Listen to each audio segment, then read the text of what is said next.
Welcome back, and today we're talking about Noblesse episode 3. So like always, let's just jump into it.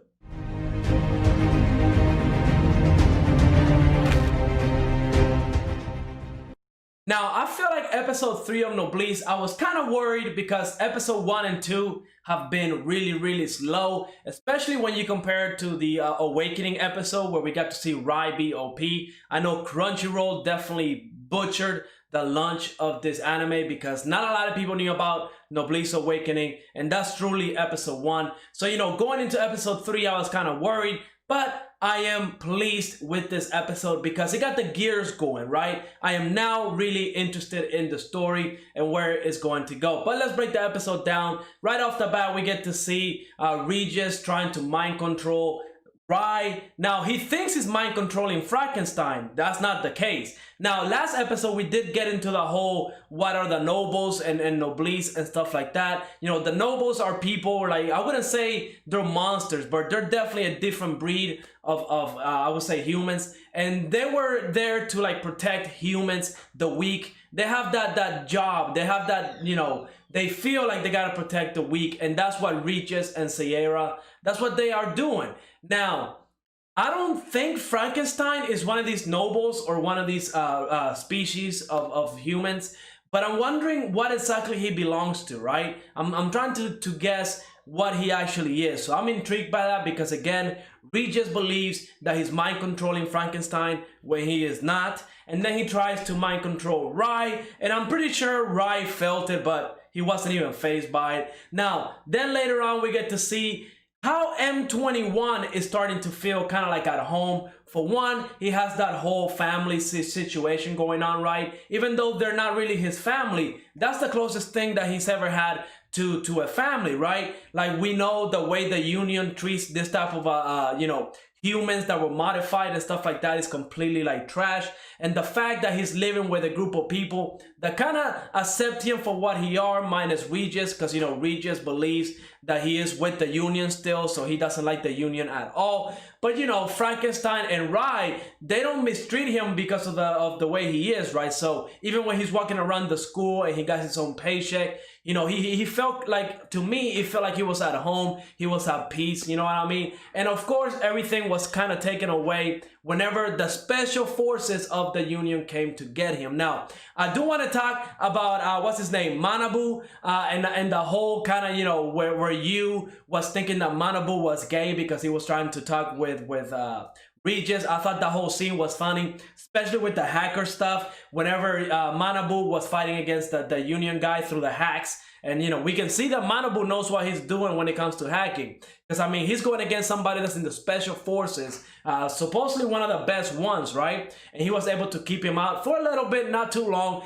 And whenever you went into the computer, started chatting with the guy, it was completely funny how you thought that it was an older girl and then an older guy. I mean, what he thinks of Manabu is completely crazy. But I do like how you was able to say, you know what, it doesn't even matter what sexuality Manabu is. I will fight whoever tries to hurt him. So you absolutely great character. That's a great message for today's age. But of course, then we go into the big moment of this episode where we get to see M21 fight the Union. Now, episode 3 is the first time that we actually get to see like a huge fight happen, at least when it comes to like two supernatural beings, right, where they can use powers and stuff like that. And I have to say, the animation wasn't the best. It wasn't like the God of High School level, right? But it was okay. I was happy with the fight. I was happy with the animation. It looked okay to me, right? I'm sure they're saving the big budget fights for later in the episodes. I'm sure they're saving the big budget fights for when Rai shows up and he needs to take care of business.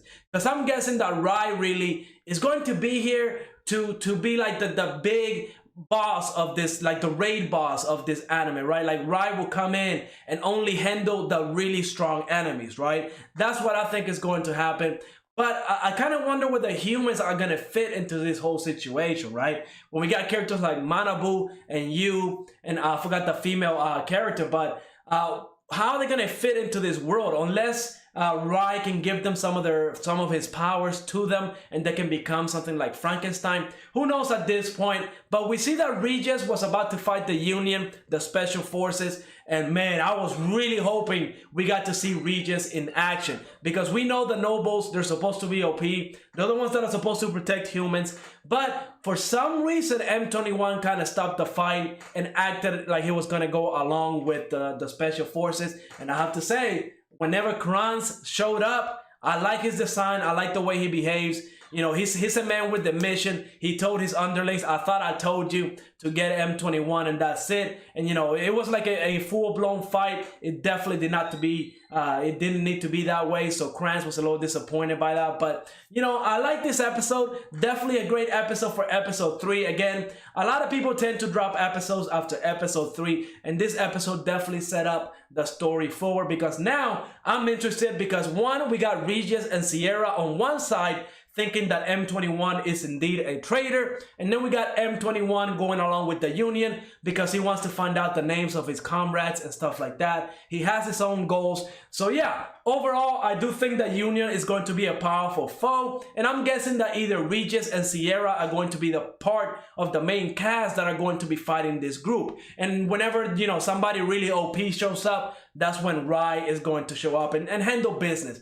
Now, I do want to talk about the cleaning scene, because that other scene also had me rolling. It was my favorite scene in this episode. Whenever Regis was forced to clean the room, because, you know, Frankenstein had enough of living with, you know, kids and them messing up his apartment, and he told them to clean it up.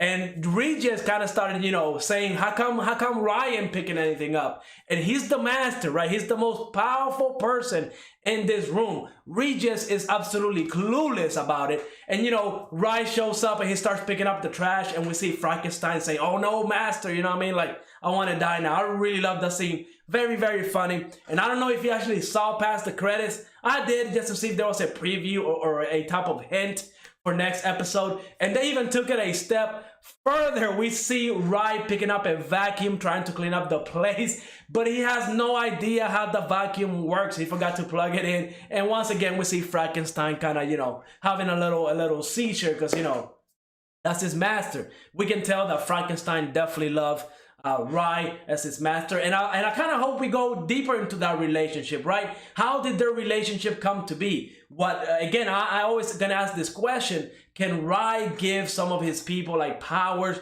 and stuff like that, right? Because there has to be some type of relationship there, right? Because we know that Frankenstein has been alive for a very, very long time. I forgot exactly how many years it was since Rai was inside of that coffin, but Frankenstein has been alive that whole time. So we know, you know, he's been riding with Rai for a long time. So I wonder how they met and how their relationship got started. And again, I also wonder how if Rai can actually give some of his powers to, for example, you and stuff like that. But overall, a great episode. Episode 3 definitely definitely stepped itself up. Definitely enjoying it right now. I cannot wait to see what happens next.